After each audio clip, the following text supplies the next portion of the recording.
ആശയവിനിമയം നടത്താനുള്ള മനുഷ്യൻ്റെ ജന്മസിദ്ധമായ കഴിവിനെ പരിപോഷിപ്പിക്കാൻ ഭാഷണ പരിശീലനം അത്യാവശ്യമാണ്. 1 വയസ്സിനും 1.5 വയസ്സിനുമിടയിൽ ഒറ്റ പദങ്ങൾ ഉച്ചരിച്ചു തുടങ്ങുന്ന കുട്ടി 3 വയസ്സാകുമ്പോഴേക്കും നാടകീയമായ രീതിയിൽ അതിവേഗത്തിൽ അന്യർക്ക് പോലും മനസ്സിലാക്കാൻ കഴിയുന്ന വിധത്തിൽ മാതൃഭാഷ സ്വായത്തമാക്കുന്നു.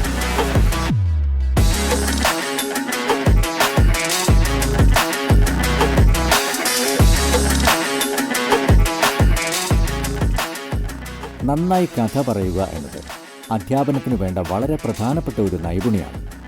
വിദ്യാർത്ഥികളെ ആകർഷിക്കാനും അവരെ ലളിതമായി പഠനത്തിലേക്ക് നയിക്കാനും കഥകൾക്ക് സാധിക്കും.